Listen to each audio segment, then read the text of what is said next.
Liberty Tamil நேயர்களுக்கு வணக்கம். இன்னைக்கு நம்ம மக்கள்கிட்ட என்ன கேட்டு தெரிஞ்சுக்க போகிறோம் அப்படின்ட்டு பார்த்தீங்கன்னா, நடிகரும் தேமுதிக தலைவருமான கேப்டன் விஜயகாந்த் அவர்கள் நம்மை விட்டு உயிர் பிரிந்திருக்காரு. அவர் இருக்கும்போது எந்த அளவுக்கு மக்கள் மனசில் இடம் பிடித்திருக்காருன்றதை மக்கள்கிட்டே கேட்டு தெரிஞ்சுக்கலாம் வாங்க. இல்லை, எங்கள் ஆஃபீஸ் எதிர்க்க தான் மியாட்டா ஹாஸ்பிட்டல், நான் உஷாவில் ஒர்க் பண்ணுறேன்.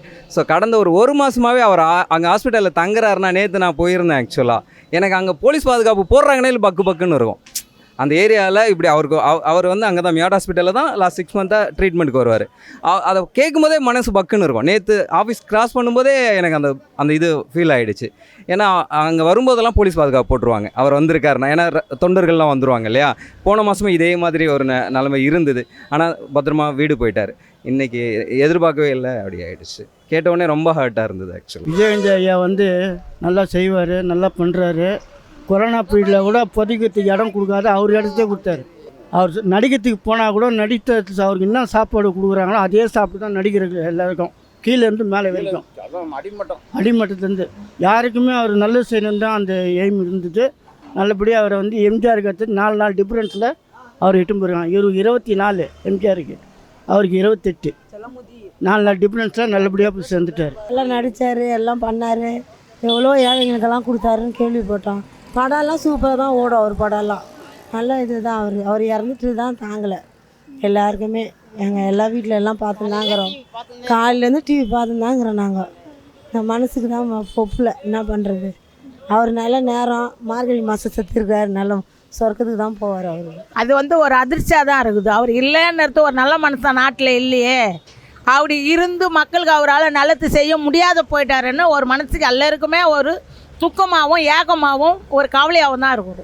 அவர் ஏழைங்களுக்கு நல்லது செய்கிறார். அதனால எனக்கு அது கட்சிக்கு ரொம்ப பிடிக்கும். ஏன்னா வேறு கட்சி மாரி அந்த கட்சி கிடையாது. என்ன சினிமாவில் எப்படி நம்ம வந்து கட்சிக்காரங்களை கிண்டல் பண்ணாலும் கேலி பண்ணாலும் விளையாடினாலும் அவர் திருத்துவார். அதுமாரிலாம் செய்யக்கூடாது, கொல்லக்கூடாதுன்னு. வேறு கட்சிக்காரங்களாம் கண்டுக்க மாட்டாங்க. ஆனால் அவர் அப்படி இல்லை, அவங்க அக்கா தங்கச்சிக்கு மாரி பழகுவார். அவர் சினிமாவில் நல்லதை செய்கிறார்ல, சினிமாவில் நல்லதை செய்கிறது காட்டுறாங்க. அதேமாரி நேர்லேயும் நல்லதை செஞ்சார். எங்கள் விஜயகாந்த் எங்கள் அண்ணன், நாங்கள்லாம் அவங்க விசுவாசிங்க. நான் இந்த ஏரியாவில் வட செயலராக இந்த விஜயகாந்த் கட்சியில் அவர் எங்களுக்கு எல்லாருமே நல்லா தான் செய்திருக்கிறாரு. சாதாரணமாக எங்களுக்கு அவரை பிடிக்கும். அவர் அரசியல்வாதியோ நடிகரோ அப்படி கிடையாது. சாதாரணமாக விஜயகாந்த்னா எங்களுக்கு பிடிக்கும். ஏன்னா எங்களை மாதிரியே கற்பகிறாரு எங்கள் அண்ணன். நான் சின்னத்தில் விஜயகாந்த் படம்னா ரொம்ப விரும்பி நானும் எங்கள் அம்மாவும் நல்லா பார்ப்போம். அவர் படம்னா ரசிகர மன்றகம் திறந்தார், நாங்கள் ரசிகர்களாக ஆகிட்டோம். அன்பாக லேடிஸுங்களுக்கு பாதுகாப்பாக இருந்தார். அவருக்கு நாங்கள் மீட்டிங்க்கெல்லாம் நாங்கள் நிறைய இடத்துக்கு போய்க்கிறோம். அன்பாக அவர் கூட வர ஆளுங்களை லேடிஸுங்களுக்கு பாதுகாப்பாக வாங்க அப்படின்னு தான் நிறைய சொல்லிக்கிறாரு. உண்டு தப்பான்ற இது அவர் நியூஸ் பண்ணது கிடையாது. எனக்கு அவரால் பேசுகிற பேச்செல்லாம் பிடிக்குமா. எனக்கு ரொம்ப நல்லவர், எல்லாருக்கும் உதவி பண்ணார், எந்த ஒரு கஷ்டம் யாருக்கும் கொடுக்கல, நல்ல ஒரு மனசு போயிட்டார். அதனால ஒரு மனசு கஷ்டம்லாம் இருக்கும். இல்லைன்ற திடீர்னு அதிர்ச்சியமாக ஆகுதுமா. எப்படி இருந்தவர் திடீர்னு இப்படி ஆகிட்டாரு சொல்லி அதனால் ஆயிடுச்சுமா. நான் பக்கா ரஜினி ரசிகர்மா. நான் 14 வயசுலேயே ரஜினி வீட்டுக்கு போய் படம் போட்டோலாம் முடிச்சுன்னு வந்திருக்கேன் 14 வயசுலேயே. இருந்தாலும் விஜயகாந்த் மாதிரி யாரும் போலீஸ் மாதிரி ஆஃபீஸர் நடிக்க முடியாது. அதே காய்கறி ட்ரெஸ் இவருக்கும் கமலுக்கும் நல்லா இருக்காது, அவரும் போலீஸாக நடிச்சிருக்காரு. ரஜினிகாந்தும் நல்லா இருக்காது, அவரும் போலீஸாக நடிச்சிருக்காரு. ஆனால் இவருக்கு அந்த போலீஸ் ட்ரெஸ்ஸு உண்மையான போலீஸருக்கு கூட அந்த ட்ரெஸ் செட் ஆகாது. அவர் வந்து இந்த தொகுதியில் எங்கள் அக்கா கவுன்சிலர் நின்னாங்க. அதுலேருந்து எங்களுக்கு விஜயகாந்த் தான் ரொம்ப பிடிக்கும். கேப்டன் எனக்கு ரொம்ப இஷ்டமாக. பரவாயில்ல, இவ்வளோ சம்பாரித்து இவ்வளோ ஹெல்ப் பண்ணிக்கிறாருன்னா எவ்வளோ பெரிய விஷயம். ஏழைங்க போய் அவங்க வீட்டில் நாங்கள் 4 திருநங்கைகள் ரொம்ப ஹெல்ப் பண்ணிக்கிறாரு. நாங்கள் 4 ஜோடி போய்க்கிறோம், சாப்பிட்டுக்கிறோம். நல்லா பார்ப்பார், கொள்ளுவார். அந்த மேடம் பாவம், அவங்க எப்படி அழுகுறாங்க, அவங்க சின்ன பையன் எப்படி அழுகுறாரு. நாங்கள் காலையில் நியூஸ் பார்த்தோன்னே அதுதான் தெரிஞ்சுது. 6 மணியில் தூங்கி தான் நியூஸ் தான் பார்த்தேன். மனசு ரொம்ப கஷ்டமாகுது, இப்போ பேஜராகுது. விஜயகாந்த் ரொம்ப தங்கமான மனுஷர். ஓகே, பேசிக்கலி ஃப்ரம் சவுத்லேருந்து வந்தவர். ஆக்சுவலாக ஹெல்ப் பண்ண ஒரு மென்டாலிட்டி உள்ளவர். நிறைய பேருக்கு ஹெல்ப் பண்ணவும் செஞ்சிட்ருக்கார். எல்லாருக்குமே தெரியும், பெண்களுக்கு தையல் மிஷின் அந்த மாதிரியே. கட்சி ஆரம்பித்ததுனால ஹெல்ப் பண்ணக்கூடிய பண்பு உள்ளவர் இல்லை, ஹெல்ப் பண்ணக்கூடிய பண்பு இருந்ததுனால கட்சி ஆரம்பித்தார். அதை நீங்களே தெரிஞ்சிருக்கும். ஏன்னா ஒரு எதிர்கட்சி தலைவராக ஆகிறது வந்து ஒரு சாதாரண விஷயம் இல்லை. ஒரு கட்சி பேக்ரவுண்ட்லேருந்து வரலை, ஒரு மக்களோட முழு சப்போர்ட்டோடு வந்த ஆள். ஸோ அதில் தெரியும்.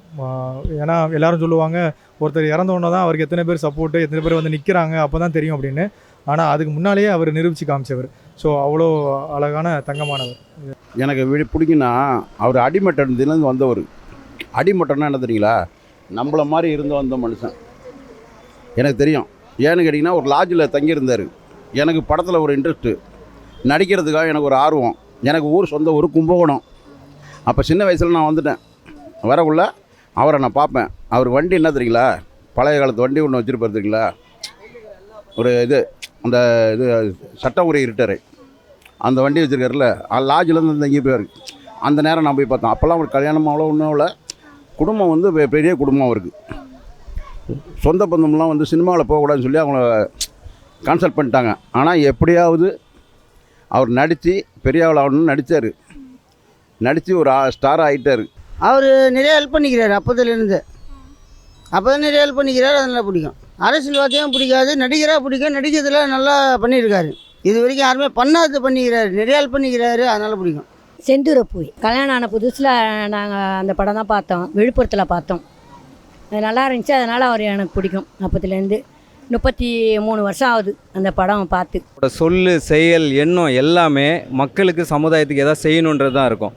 இன்றைக்கி நேற்றுல ஒரு 30 இயர்ஸ்க்கு முன்னாடி 91 or 92 நினைக்கிறேன், ஒரு ஹாஸ்பிட்டல் ஓப்பனிங்க்கு பெரம்பூர் வந்திருக்காரு. எல்லாரும் விஐபி வந்தால் என்னென்னா இன்றைக்கும் சரி அன்றைக்கும் சரி செலிப்ரிட்டி வந்தாங்கன்னா அவங்களுக்கு ஏதாவது பே பண்ணியிருப்பாங்க, அப்படி தானே? இவர் அந்த இதெல்லாம் இல்லை. வந்தால் மக்களுக்கு ஏதாவது ஒரு பயனுள்ள வகையில் இருக்கணும்னு சொல்லிட்டு அந்த ஃபஸ்ட்டு 100 பேஷண்ட்டுக்கு அந்த செலவை நானே ஏற்றுக்கிறேன்னு சொன்னார். 100 பேஷண்ட்டுக்கு ஃப்ரீயாக பண்ணி கொடுங்க. எனக்கு நல்லா ஞாபகம் இருக்குது, சுபிக்ஷா நர்சிங் ஹோம் சென்னை பெரம்பூரில் ஓப்பன் பண்ணும்போது வந்தார். நான் ஒரு சின்ன ஒரு ஃபேனாக போய் பார்த்தேன். அப்போது ஒரு 14 வயசு அவரோட ஃபேனாக போய் பார்த்தேன். ஸோ அவ்வளோ பிடிச்சிருந்தது எனக்கு. அவர் மட்டும் இல்லை, நாகேஷ் சார் வந்திருந்தாங்க, லேட் ஹவர்ஸில் ராமராஜன் சார் வந்திருந்தாங்க. தான் மட்டும் வராமல் மதுரை பேக்ரவுண்ட்லேருந்து ராமராஜன் சாரை வர வச்சு அதை ஒரு இயக்கமாகவே அந்த மற்றவங்களுக்கு செய்கிறதுன்றது தான் மட்டும் செய்யக்கூடாது, நாளைக்கு அதை பார்க்குறவங்களும் அதை செய்யணும்னு சொல்லி அதை இனிஷியேட் பண்ணார். அது இன்னும் எனக்கு ஞாபகமாக இருக்குது. ஸோ இன்றைக்கி அதை நினச்சி பார்க்குறேன். அவர் சொன்னபடியே அந்த ஹாஸ்பிட்டல் அதை செஞ்சாங்க. ஸோ அதை மறக்கவே முடியாது அவர்கிட்ட. இப்போ அவரை ஒரு நடிகராக உங்களுக்கு பிடிக்குமா, இல்லை ஒரு அரசியல்வாதியாக அவரை பிடிக்கும்? அவர் ஒரு நல்ல பர்சனாக, ஒரு நல்ல மனிதனாகவே எல்லாருக்குமே பிடிக்குங்க. Apart from politics, apart from acting, அவர் எல்லாருமே சினிமா ஃபீல்டே அதை தான் சொல்லுவாங்க. அவர் ஒரு ஆக்டராலாம் இல்லை, ஒரு ஃப்ரெண்டாக, அவர் எதுலெல்லாம் இன்வால்வ் ஆனாரோ அதில் சக்ஸஸ் பண்ணியிருக்காரு. அதில் அன்ஃபார்ச்சுனேட்டாக பாலிடிக்ஸில் அவர் கொஞ்சம் செட்பேக் இருந்தது. அவர் முதுகில் குத்தப்பட்டார். அரசியல் தெரியல, அவருக்கு வன்மம் தெரியல. அந்த வெள்ளந்தியோட உணர்வோடு நின்னார். அவருக்கு பின்னாடி நின்னவங்க எல்லாமே விலகி போனாங்க அரசியல் காரணக்கட்டத்தில். அவர் நினச்சிருந்தா கொஞ்சம் காம்ப்ரமைஸ் பண்ணி தன்னுடைய மகன்களை அரசியலில் வலுவாக கொண்டு வந்திருக்கலாம். தன்னுடைய உறவினர் இன்னும் ஒரு நல்ல ஒரு MP post, Rajya Sabha MP seat கிடைக்கிறதா இருந்தது. 25 எம்எல்ஏ இருந்தால் ஒரு எம்பி சீட் இருந்தது. பட் அதெல்லாம் அவர் துளி கூட காம்ப்ரமைஸ் பண்ணிக்காமல் கடைசி வரைக்கும் அந்த கொள்கையில் நின்னார். ஸோ அவருக்கு வர கூட்டத்தை பார்த்தாலே அது தெரியும். என்னென்னா திடீர்னு செத்துட்டாருன்னு காலையில் சொன்னோன்னா எங்களால் தாங்க முடியல. என்னால் ஓட முடிஞ்சால் நான் ஓட்டு இருப்பேன். காலையிலேயே என்னால் ஓட முடியல. அப்படியே உட்காந்து மனசுக்குள்ளே ஆறுதல் பண்ணின்னு உட்காந்துங்க இருக்கிறோம். அவ்வளோதான் எங்களோட கடமை. இப்போ அவரை ஒரு நடிகராக பிடிக்குமா, இல்லை ஒரு அரசியல்வாதியாக பிடிக்குமா?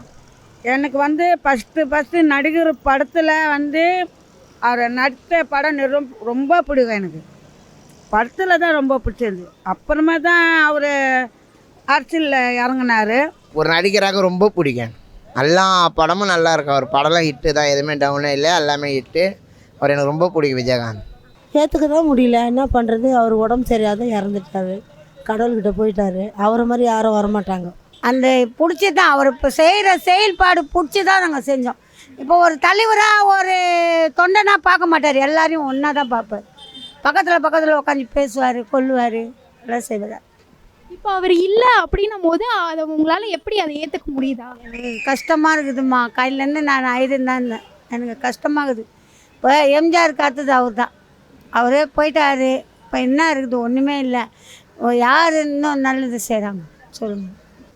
எங்களுக்கு விஜயகாந்த் ரொம்ப ஒரு அரசியல்வாதியாக இருந்திருந்தாக்கா நாட்டுக்கு நல்லது செய்திருப்பார்.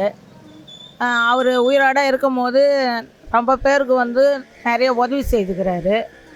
அவங்க வீட்டில் யாருன்னா விவரத்தா இறந்துட்டாங்கனாக்கா 1 லட்சம் 50,000 2 லட்சம் கொடுத்து உதவி பண்ணிக்கிறாரு. மேற்கொண்டு யார் கை இல்லாதவங்க கால் இல்லாதவங்க அவர்கிட்ட போய் பசிக்கு இன்னும் போகிறவங்களுக்கு அவர் அவரால் முடிஞ்ச உதவிகள் செய்துக்கிறார் கொடுத்து. மறுபடியும் வந்து சினிமாவில் நடித்தா கூட வந்து ஒரு பொம்பளைங்களை வந்து போகிற படத்தை கிண்டல் பண்ணாங்கனாக்கா அவர் மீட்டிங்க்கு போகிறவங்களே அவங்க கட்சிக்காரங்களே வந்து அவங்க ஒரு கிண்டலாக ஒரு மாதிரியாக பார்த்தாங்கன்னா அவங்கள கூப்பிட்டு நம்ம கட்சிக்காரங்க பொம்னாட்டிங்க வந்து கட்சிக்கு தான் ஊழியம் செய்ய வராங்கோ அப்படி உங்களுக்கு வந்து அவங்க பொண்டாட்டி ஆகவில்ல என்னட்டு அடித்து மிரட்டி வச்சுக்கிறாரு. அதுமாரி நல்ல நல்ல வேலைங்கள்லாம் அவர் செய்துக்கிறாரு. அப்படி எங்களை பொறுத்தளவு இப்போ வந்து விஜயகாந்த் வந்து ஒரு முதலமைச்சராக வந்திருந்தால் நாடு நல்லா இருந்திருக்கும். நடிகர் அரசியல்வாதி அப்பாற்பட்டு ஒரு மனிதராக அவரை பிடிக்கும். ஒரு மனிதனுக்கு ஒரு எடுத்துக்காட்டு அவர் தான். அப்படி இருந்தால் சிறப்பாக இருக்கும் எல்லாரும். நடிகராக ஃபஸ்ட்டு பிடிக்கும். அரசியல் அப்புறம் பர்ஃபார்மன்ஸ் நல்லா இருந்தது. Life is short. அதுதான் சொல்லுங்கள். நடிக்கல தான் அதில் வந்து தான் அவர் அரசியலுக்கு வந்தார். ஆனால் மக்களுக்கு ரெண்டுமே பிடிக்கும் அவருக்கு. இந்த தௌசி பூமொழிகள் நிறைய படம் அவரது எல்லாமே நல்லா ஓடிச்சு. கூலிக்காரன் நிறைய நான் அந்த காலம் 30 பைசாவுக்கு பார்த்தோம் அந்த படத்தெல்லாம். சட்டம் ஒரு இருட்டற பைக்கில் வருவார்ல, அது எனக்கு ரொம்ப பிடிக்கும். ஏன்னா பெண்கள் காவந்து பண்ணுவார், சில இதெல்லாம் அதில் இருக்குது. அந்த படம் கூட நான் பார்க்குவேன், எப்போ போட்டாலும் பார்ப்பேன். எனக்கு அந்த படம் தான். எல்லா படமும் அது ஒரு படம் நல்லா இல்லாத படம்ன்றது கிடையாது. அவர் படம் நான் ஒரு படமோட மிஸ் பண்ணாமல் பாடணும். ரஜினியோட மிஸ் பண்ணியிருக்கேன் சில படங்க, அவர் படம் மிஸ் பண்ணதில்லை. ஏன்னா அந்த மாதிரி ஒரு ஆஃபீஸர் மாதிரி, அந்த மாதிரி போலீஸ் மாதிரி, அவர் மாதிரி வேறு எந்த நடிக்க முடியாது.